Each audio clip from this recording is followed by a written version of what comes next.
Hello दोस्तों, नमस्कार। देखिए, आज हम लोग वृत्त या सर्किल के बारे में पढ़ेंगे। पिछली क्लास में हम लोगों ने वर्ग और आयत के बारे में पढ़ लिया था और उनसे संबंधित प्रश्नों को भी हल कर लिया था। आज हम लोग इसी क्रम में वृत्त के बारे में पढ़ेंगे और इससे संबंधित जो भी प्रश्न आते हैं पेपर में या आए हुए हैं उन सभी को हल करेंगे और अच्छे से आज हम लोग वृत्त या सर्किल को पढ़ लेंगे। तो आइए हम लोग चलते हैं सीधे सर्किल के बारे में। सर्किल क्या होता है और उससे संबंधित प्रश्नों को भी हल करते हैं। तो सबसे पहले हम यहाँ पे पढ़ेंगे आपका वृत्त, मतलब सर्किल। तो यहाँ पे सर्किल के बारे में समझने से पहले हमको ये देखना होगा कि सर्किल होता क्या है। तो अगर हम सर्किल बनाएं तो हम यहाँ पे यह कह सकते हैं कि जैसे हमने एक सर्किल बनाया, जैसे ये सर्किल बना हुआ है, तो इसको हम लोग सर्किल क्यों कहते हैं, इसको हम लोग वृत्त क्यों कहते हैं। अब अगर सर्किल है तो जाहिर सी बात है इसका एक केंद्र बिंदु होगा। तो मान लेते हैं यह एक केंद्र बिंदु है। अब इस सर्किल का जो बाहरी जो परिधि आपको दिख रही है इसको हम लोग इंग्लिश में सरकमफ्रेंस कहते हैं। अब यहाँ पे है क्या, ये अगर पथ है तो ये जाहिर सी बात है बहुत से छोटे छोटे बिंदुओं से मिलकर बना होगा। तो पूरे सरकमफ्रेंस पे ऐसे ही बहुत सारे छोटे छोटे बिंदु होंगे। तो ये सर्किल इसलिए कहा जाता है कि अगर हम यहाँ से किसी भी बिंदु की इस सेंटर से दूरी लें तो वो कांस्टेंट होगी, मतलब बराबर होगी। तो अगर हम यहाँ पे यह कहें आपसे कि अगर हम इस बिंदु से ये वाली दूरी अगर लें तो जितनी दूरी ये होगी, तो यहीं पे अगर हम यहाँ से मिला के इस सरकमफ्रेंस पे यहाँ के बिंदु को मिलाएं तो वो भी दूरी आपकी समान होगी।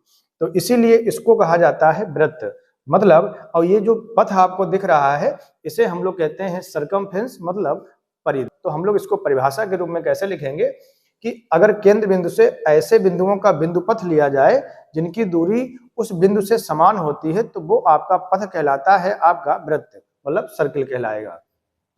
अब ये जो दूरी होती है इसे हम लोग कोई नाम दे देते हैं और इसे नाम देते हैं त्रिज्या, मतलब आर। तो स्मॉल आर से हम लोग इसको डिनोट करते हैं। तो ये जो दूरी है आप किसी भी बिंदु को मिलाएंगे इस सेंटर बिंदु से तो उसकी दूरी समान होगी, तो इसको हम लोग कहेंगे त्रिज्या।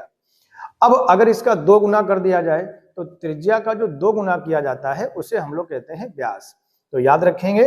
तो सबसे पहले हमने ये समझा कि त्रिज्या क्या होती है। तो त्रिज्या हम वृत्त की मानते हैं यहाँ पर स्मॉल आर। और उसके बाद में अगर हम लोग बात करें इसका व्यास क्या होता है, तो जो व्यास होता है वो त्रिज्या का 2 गुना, मतलब आप 2 इंटू त्रिज्या कर सकते हैं, या हम लोग लिख सकते हैं 2r। जो व्यास होता है वो त्रिज्या का 2 गुना होता है। जैसे त्रिज्या अगर 10 सेंटीमीटर है तो व्यास उसका हो जाएगा 20 सेंटीमीटर। अब आपने ये देख लिया त्रिज्या क्या होती है, व्यास क्या होता है। अब व्यास अगर हम यहाँ पे बनाना चाहें तो व्यास क्या बनेगा, जरा देखेंगे। इस बिंदु से मिलाकर सेंटर बिंदु से जाते हुए और सामने के बिंदु को मिला देंगे तो ये आपका कहलाएगा व्यास। अब एक शब्द आता है जीवा। जीवा क्या होता है ये समझिए। तो हम लोग इसको समझेंगे। जैसे हमने इस परिधि पर 2 बिंदु लिए और उन दोनों बिंदुओं को क्या किया, हमने यहां से मिला दिया। अब ये एक जीवा बन गई। अब हमने क्या किया, एक यहां से बिंदु उठाया और सामने के बिंदु को मिला दिया, ये भी एक जीवा हो गई। मतलब आप कह सकते हैं कि सरकमफ्रेंस पर स्थित किन्हीं 2 आमने सामने के बिंदुओं को मिलाने से जो बनती है रेखा उसे हम लोग जीवा कहते हैं। अब याद रखेंगे कि ऐसी जीवाएं हम लोग यहाँ पे बनाते चले जाएंगे, मगर जो सबसे बड़ी जीवा होती है वो वृत्त का व्यास कहलाती है। तो याद रखेंगे जो सबसे बड़ी जीवा होगी, यहाँ पे हम लोग लिख लेंगे सबसे बड़ी जीवा वृत्त का व्यास कहलाती है, व्यास कहलाती है।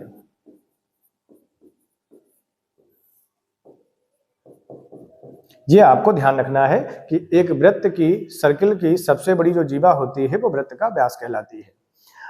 अब अगला स्टेप आता है कि यहाँ पे एक शब्द आता है परिधि। परिधि क्या होती है तो इसको हम लोग समझेंगे। हमने क्या लिखा, परिधि। और परिधि को इंग्लिश में कहते हैं सरकमफ्रेंस। तो परिधि क्या होगी, अब परिधि होती क्या है पहले हम लोग वह समझेंगे। जैसे आपको इस पथ पर यहाँ पे खड़ा किया जाए और आपसे कहा जाए कि आप चलते रहिए इसी पथ पर, और पुनः जब इसी बिंदु पे आप वापस आ जाएंगे तो जितनी दूरी आपने चल रखी है उसे हम लोग परिधि कहते हैं। तो ये जो दूरी निकल के आएगी वो क्या होगी, वो होगी परिधि, और परिधि को हम लोग कहते हैं 2πr। तो ये आपकी परिधि कहलाती है। और जहां पर पाई का मान जो होता है, पाई का मान हम लोग लिखते हैं 22/7। तो ये आपकी परिधि हो गई। और दूसरा एक शब्द आता है क्षेत्रफल, कि वृत्त का क्षेत्रफल क्या होता है। तो यहाँ पे हम लोग लिखेंगे वृत्त का क्षेत्रफल। तो क्षेत्रफल क्या होगा, तो जो क्षेत्रफल होता है किसी वृत्त का वो होता है πr²। तो यहाँ पे हम लोग लिखेंगे πr²। तो ये चीजें जो हैं एक सरकमफ्रेंस के बारे में जो बिंदु स्थित हैं वहां से रिलेटेड किया गया कि एक परिधि क्या होती है और वृत्त का क्षेत्रफल क्या होता है। क्षेत्रफल क्या होगा, अगर हम इसको आसान भाषा में समझें कि जो हमने एक ये गोला बना रखा है कि अगर हम मार्केट से पेंट लाएं और इस पे हम करें तो ये कितना पेंट इसके अंदर लगेगा वो उसका क्षेत्रफल कहलाता है। तो क्षेत्रफल कैसे निकलेगा, वो क्षेत्रफल निकलेगा πr² से। और परिधि क्या होगी, हमने अभी बताया, अगर आपको इसी बिंदु पे छोड़ा जाए और फिर कहा जाए इसी पथ पे आप चलें तो जितनी दूरी आप यहाँ से यहीं तक पहुँचने में लगाएंगे वो वृत्त की आपकी परिधि कहलाती है। तो ये चीजें हम लोग सीख लिए हैं। अब हम लोग चलते हैं सीधे सवालों की तरफ। सवाल कैसे आते हैं उन प्रश्नों को हल करते हैं। आइए देखते हैं सवाल। अब जैसे यह सवाल है आपके पास में, देखते हैं सवाल क्या है।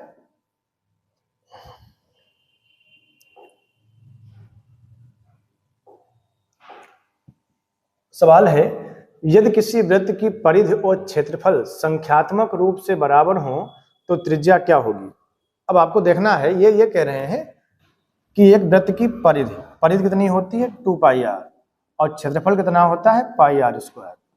ये दोनों है बराबर, तो वृत्त की त्रिज्या क्या होगी। तो अगर हम लोग यहाँ पे ये बात देखें तो इसको हम लोग, अब देखिए पाई कांस्टेंट है तो ये कट जाएगा, तो यहाँ पे आ गया 2r बराबर r²। अब आप बताइए कि अगर एक r से एक r कट जाएगा तो r बराबर कितना आ जाएगा 2। तो यहाँ पे आपका आंसर आ जाएगा 2। तो यहाँ पे 2 यूनिट, मतलब बी ऑप्शन आपका आंसर हो जाएगा। अगला देखते हैं हम लोग कि अगला प्रश्न है आपका, कह रहा है किसी वृत्त की त्रिज्या 21 सेंटीमीटर है, एक चाप की लंबाई वृत्त की परिधि का 1/6 है, तो उस चाप द्वारा केंद्र पर बना कोण बताइए। देखिए चाप की लंबाई जो होती है वो क्या होती है, तो वो होती है θ/360 × 2πr। ये चाप की लंबाई होती है। मतलब अगर आप किसी भी सर्किल का, यहाँ पे हम जैसे बना देते हैं एक सर्किल का, ये चाप की लंबाई अगर हम केंद्र से देखेंगे तो इसकी जो लंबाई होती है वो उसका फार्मूला होता है θ/360 × 2πr। अब इसकी वैल्यू दे रखी है, चाप की लंबाई है, ये दे रखा है ये परिधि का 1/6 है, तो परिधि होती कितनी है 2πr, और इसका 1/6 मतलब 1/6 मतलब इसके अपान में 6 आ जाएगा। अब आप देखेंगे ये वाला 2πr कट जाएगा और 6 × 36 60 आएगा, तो थीटा बराबर आ जाएगा 60 डिग्री। यहाँ पे आपका सी ऑप्शन आंसर हो जाएगा। अगला प्रश्न देखते हैं हम लोग, क्या कह रहा है, यदि किसी वृत्त की त्रिज्या 2 गुनी कर दी जाए तो उसके क्षेत्रफल पर कितने गुना, तो उसका जो क्षेत्रफल है वो कितने गुना हो जाएगा। आपको पता है कि वृत्त का जो क्षेत्रफल होता है वो πr² होता है। अगर आप त्रिज्या को 2 गुना कर देंगे तो आप देखेंगे ये त्रिज्या को अगर हम मान लेते हैं 2 गुना कर देते हैं तो आप ऐसे समझेंगे r 2r हो जाएगा, और इसका स्क्वायर करेंगे हम लोग तो यहाँ पे देखेंगे 2 दूना 4 इंटू पाई और r का स्क्वायर r²। तो आप देखेंगे पहला जो क्षेत्रफल था वो πr² था, अब हो गया 4πr², मतलब पहले वाले क्षेत्रफल का 4 गुना हो गया।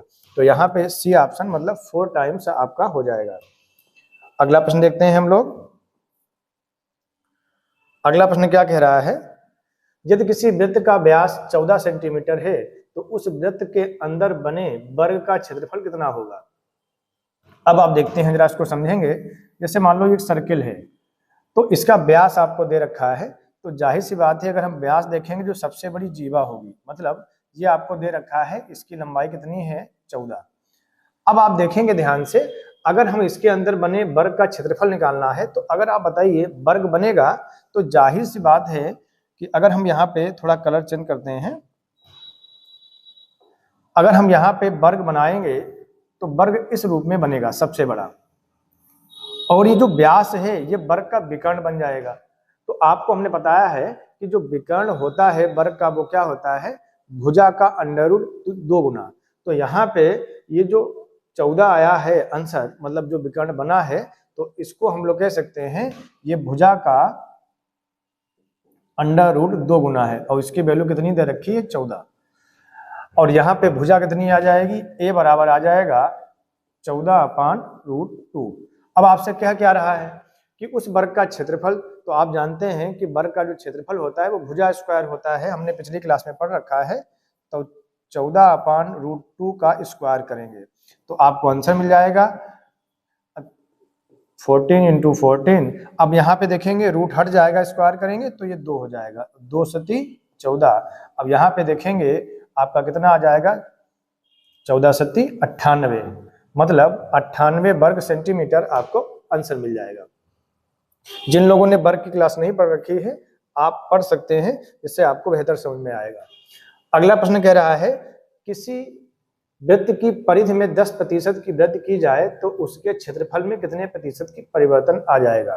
तो आप बताइए, परिधि में 10% का परिवर्तन किया गया, मतलब 10% की वृद्धि कर दी गई, तो आप मान लेते हैं कि वृत्त की परिधि जो होती है वो होती कितनी है, आप जानते हैं 2πr, ये परिधि होती है। अब आपसे कह रहा है कि क्षेत्रफल में कितने प्रतिशत का परिवर्तन आएगा। अब परिधि में परिवर्तन करने का मतलब है जितना परिवर्तन आप परिधि में करेंगे उतना ही परिवर्तन आप त्रिज्या में करेंगे। क्यों? क्योंकि परिधि जो है वो किसके अनुक्रमानुपाती है, सीधे त्रिज्या के अनुक्रमानुपाती है। तो यहाँ पे हम लोग कहेंगे अगर परिधि जो है त्रिज्या के अनुक्रमानुपाती है, तो अगर परिधि 10% बढ़ेगी तो इसका मतलब है त्रिज्या भी 10% बढ़ जाएगी, और 10% का फैक्टर होता है 1/10, मतलब जो त्रिज्या पहले 10 थी अब हो जाएगी 11। अब आप देखेंगे ध्यान से, त्रिज्या पहले 10 थी अब हो गई 11, और जो क्षेत्रफल होता है वो त्रिज्या के स्क्वायर पर निर्भर करता है। क्यों? क्योंकि हमने पढ़ा रखा है, अभी आपने पढ़ा है कि जो क्षेत्रफल होता है वो होता है πr²। तो आप देखिए ये पाई तो जो है कांस्टेंट रहेगा, r² पे सीधे निर्भर करेगा। तो अगर हम लोग यहाँ से क्षेत्रफल निकालें तो ये हो जाएगा 100, और यहाँ से क्षेत्रफल निकालें तो ये हो जाएगा 121। तो आप देखेंगे कितने की वृद्धि हुई है, 21 की, वो भी 100 पे, तो 21% आपका आंसर हो जाएगा। और इस प्रकार से आप प्रश्न को हल कर सकते हैं। पाई की वैल्यू आपको यहाँ पे रखने की आवश्यकता नहीं है। अगला प्रश्न देखते हैं हम लोग।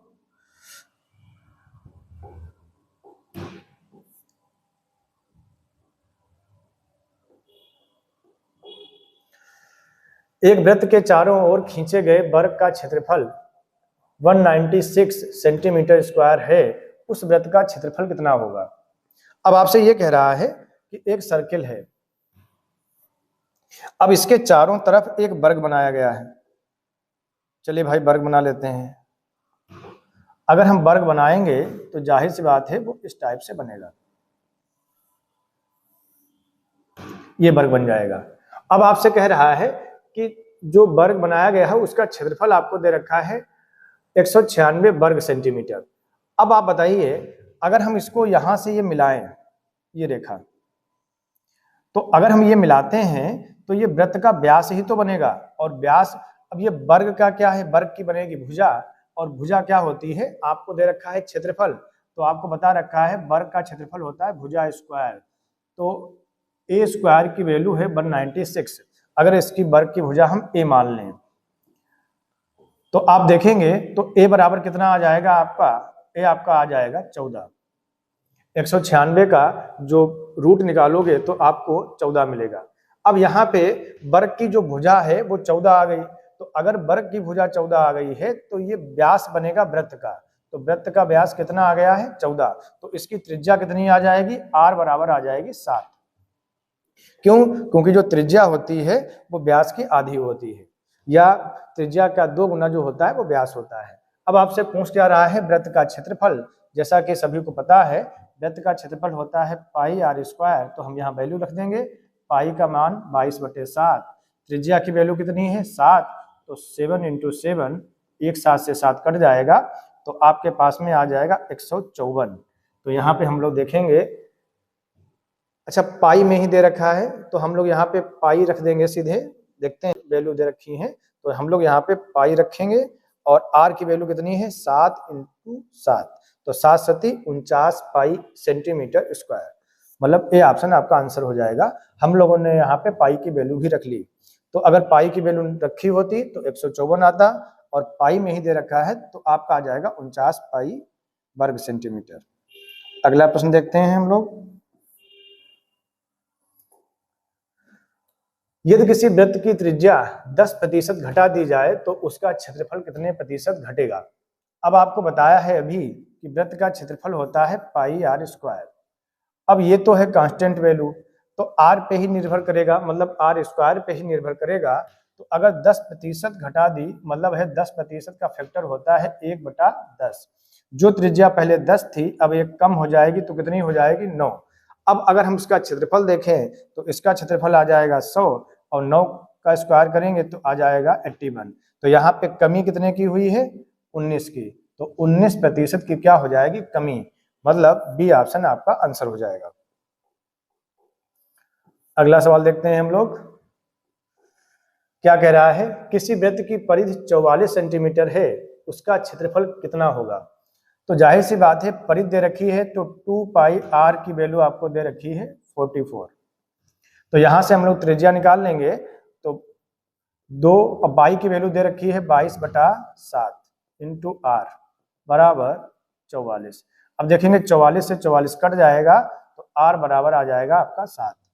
अब यहाँ पे हम लोग हल करेंगे तो क्षेत्रफल होता क्या है पाई r स्क्वायर, तो पाई की वैल्यू कितनी है 22/7 इंटू r की वैल्यू रख लेंगे, तो ये काटेंगे तो आपका आंसर आ जाएगा 154 वर्ग सेंटीमीटर। तो यहाँ पे आपका ए ऑप्शन आंसर हो जाएगा। लिखा है अगला सवाल, एक वृत्त की जीवा उसकी लंबाई, मतलब एक वृत्त है कि जीवा है उसकी दे रखी है जिसकी लंबाई 24 सेंटीमीटर है, केंद्र से 5 सेंटीमीटर दूर है, तो वृत्त की त्रिज्या क्या होगी। यह भी अच्छा सवाल है, जरा हम लोग देखेंगे। जैसे ये वृत्त है, ये वो कह रहा है, और एक जीवा बना दी है उसकी, ठीक है, केंद्र से जो दूरी है वो है आपकी 5, ठीक है, उस जीवा की लंबाई आपको दे रखी है 24। अब आपसे पूछ रहा है उसकी त्रिज्या की लंबाई बताएं, मतलब r की वैल्यू आपको बताना है। अब आप देखिए, अगर इस केंद्र बिंदु से हम जीवा की लंबाई देखेंगे तो इसको बराबर बराबर पार्टों में डिवाइड कर देगी जब लंब होगी, तो यहाँ पे हम लोग कहेंगे ये त्रिज्या 12 हो जाएगी, ये जो दूरी है वो 12 हो गई, तो ये वाली 12 हो गई, 24 का आधा आधा हम लोग डिवाइड कर देंगे। अब यहाँ पे हम लोग अगर देखें ध्यान से तो ये बनेगा क्या, आप देखिए ये त्रिज्या बन जाएगी और ये एक समकोण त्रिभुज बन जाएगा, और समकोण त्रिभुज जो हमने बता रखा है आपको ट्रिपलेट होती है, तो ये ट्रिपलेट बनेगी 5, 12 और 13 की, तो ये त्रिज्या जो होगी वो 13 सेंटीमीटर होगी। आप डायरेक्ट इसको हल कर सकते हैं ऐसे, क्यों, क्योंकि हमें ट्रिपलेट और वर्ग के बारे में अगर अच्छे से पढ़ रखा है और आयत के बारे में, तो देखिए सारे के सारे जो हैं टॉपिक आपको पढ़ने पड़ेंगे, वर्ग हो या आयत हो, क्योंकि वो सब देखिए इससे रिलेट हो रहे हैं, कहीं वर्ग बन रहा है कहीं आयत बन रहा है, तो आपको ये सभी क्लासों को पढ़ना चाहिए। अब चलते हैं हम लोग आगे के प्रश्न पर। आगे का प्रश्न क्या कह रहा है, एक वृत्त के भीतर खींचे गए आयत का परिमाप अधिकतम हो तो आयत की आकृति कैसी होगी। अब आपसे ये कह रहा है कि एक वृत्त है, अब वृत्त के भीतर अधिकतम आयत खींचना है, मतलब जो आयत बनना है उसका जो परिमाप हो वो अधिकतम हो, तो आप बताइए अगर वो अधिकतम होगा तो जाहिर सी बात है वो वर्ग के रूप में होगा, क्यों, क्योंकि सभी उसका भुजाएं उसकी अगर बराबर होंगी वो ज्यादा अच्छा है, अगर सभी भुजाएं बराबर होंगी तो वो मैक्सिमम दूरी जो है कवर करेंगी। तो यहाँ पे ये जो वर्ग बनेगा वो एक वर्ग आयत होता है, तो इसीलिए वो क्या होगा, वो स्क्वायर के रूप में होगा, मतलब वर्ग के रूप में होगा। तो यहाँ पे हम लोग देख लेते हैं और यहाँ पे आपका ए ऑप्शन आंसर हो जाएगा। तो वो किस रूप में होगा? वो वर्ग के रूप में होगा। ये हम लोगों ने आज वृत्त के बारे में अच्छे से पढ़ लिया। अब हम लोग अगला टॉपिक लेके आएंगे। अब पीछे की जो भी क्लासेस हैं वो भी आप एक बार देख लीजिए, जिससे अगला जो टॉपिक लेके आए। अब देखिए जो भी प्रश्न आता है वो पीछे से रिलेट होता है, मतलब वर्ग हो या आयत हो। अब आगे के भी जो प्रश्न होंगे उसमें वृत्त भी शामिल हो जाएगा। तो आशा करते हैं आपको क्लास पसंद आई होगी। अगर आपने चैनल को सब्सक्राइब नहीं किया है तो सब्सक्राइब कर लें, जिससे आपको अगली क्लास का नोटिफिकेशन मिलता रहे।